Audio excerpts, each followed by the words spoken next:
tenemos 3 candidatos invitados para esta jornada. Iniciamos presentando a nuestro primer invitado. Nos acompaña Giulio Cellini, quien es el candidato a diputado de la Asamblea Nacional por el Circuito 2 del Estado Miranda, también abogado y consultor político. Gracias por estar esta tarde en Argumentos. Muchísimas gracias, Solemne. Un gusto estar con ustedes como siempre. Bien, y antes de hablar del panorama electoral, también me gustaría iniciar hablando de lo que hoy es noticia en nuestro país. Y pues en diferentes redes sociales ya desde la noche se publicaba el tema de la liberación de los refugiados en la Embajada de Argentina aquí en Caracas, que estaba pues custodiada por Brasil. ¿Cómo esta noticia de alguna forma incide hoy en la dinámica política cuando se habla quizás de que, bueno, pudieron darse posibles negociaciones, posibles acuerdos, no hay nada que lo garantice? Por otro lado dicen que, bueno, que no hubo ningún acuerdo, pero de alguna forma esto también incide en la dinámica y en el panorama electoral que hay en nuestro país. Bueno, la verdad es que lo primero, qué bueno que las personas que estaban allí en situación de cautiverio hayan podido salir.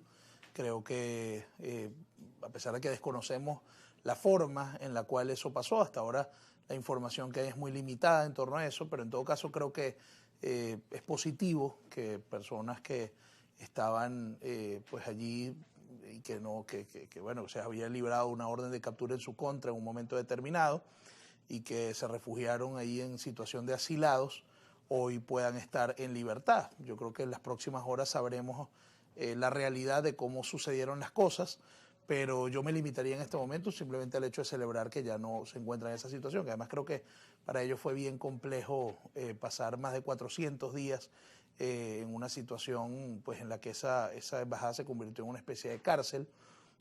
Yo que vivo por allí cerca, veo todos los días la cantidad de vehículos policiales alrededor de la zona, por lo cual pues llama la atención cómo pudo haber sucedido ese hecho sin que mediara una situación de negociación. Pero como lo digo, no quiero especular en torno al asunto porque al día de hoy no hay información oficial, al menos por parte de las autoridades del Estado venezolano, alrededor de esa situación, ¿no? Por otro lado, también cómo darle esa lectura al hecho de que, bueno, aún a la fecha o al momento todavía no se tenga como alguna declaración. Eso también de alguna forma para algunos dirigentes políticos parecía algo extraño también.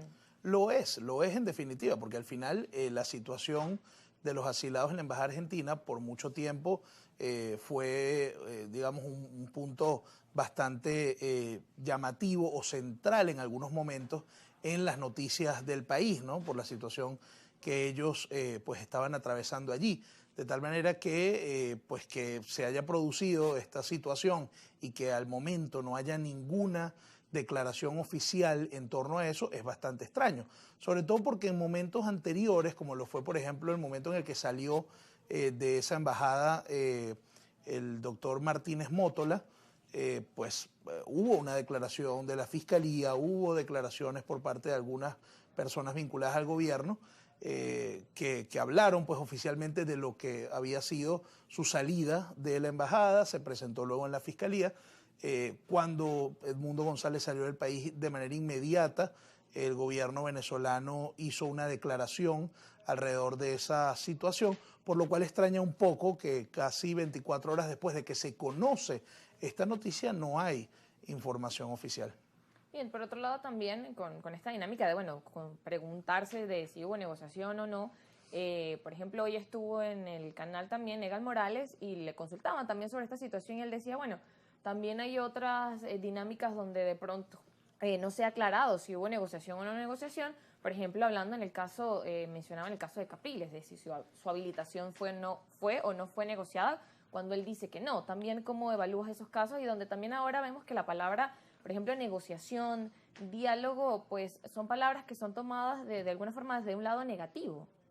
Bueno, en el caso particular de la habilitación de Capriles, creo que él ha sido bastante claro en cuanto a que pues no sabía que esa habilitación iba a producirse y tampoco hubo alguna comunicación oficial por parte del gobierno en torno a eso. Hubo algunas declaraciones de algunos, digamos, jerarcas del gobierno alrededor de eso, apuntando a que efectivamente se había dado una negociación, pero esto Capriles lo ha desmentido. En todo caso, en el caso particular de los asilados en la Embajada Argentina, tampoco ha habido por parte de ellos una declaración sobre cómo pasaron las cosas. De hecho, hoy leí un comunicado donde dice que se tomarán un tiempo antes de hacerlo. En fin, es un poco turbia la situación alrededor del asunto y insisto, todo lo que se pueda conversar en este momento es especulación. Yo lo que sí creo es que, y lo he dicho en muchos espacios, inclusive en innumerables oportunidades, creo que siempre los caminos de la negociación y del diálogo pueden conducir a escenarios positivos.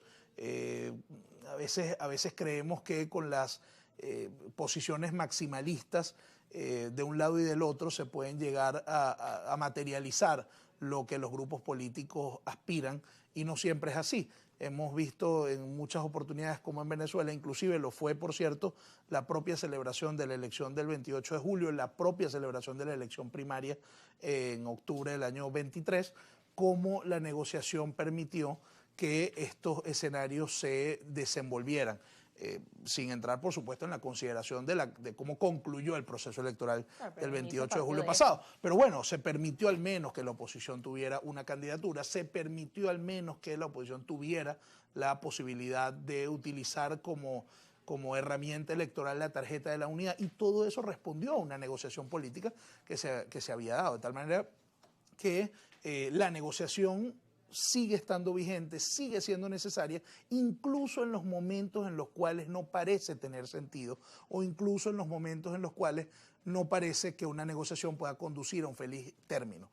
Siempre es necesario. En los momentos de mayor turbulencia es precisamente cuando más necesaria se hace la conversación entre actores políticos, el reconocimiento mutuo entre actores políticos, y yo creo que eso es importante de cara pues a los escenarios próximos.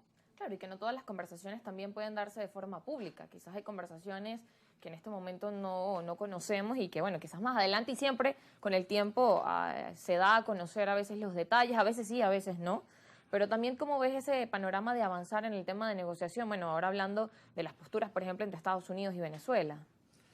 Bueno, al día de hoy no tenemos claridad con respecto al estatus de las negociaciones entre Estados Unidos y Venezuela. Creo que no es un buen momento de las relaciones. De hecho, no sabemos hasta qué punto puede la situación de la retirada de las personas que se encontraban en la Embajada Argentina deteriorar aún más la situación con Estados Unidos, porque hasta el momento Estados Unidos se ha atribuido esa acción, digamos, de extracción, como la han llamado. Sí, entonces, Marco Rubio era quien publicaba. Por eso, entonces no sabemos hasta qué punto puede efectivamente esa situación pues deteriorar aún más las ya complicadas negociaciones entre Estados Unidos y Venezuela, que en los últimos meses se había centrado especialmente en el tema petrolero. El 26 de mayo se vence definitivamente la extensión que se hizo para que Chevron cesara de sus operaciones en Venezuela, de tal manera que eso es un asunto central, pero ahora entra en la agenda este otro. Pero mientras que no tengamos declaraciones oficiales por parte de autoridades del Estado venezolano, es muy difícil saber qué camino va a llevar todo esto. Bien, nos corresponde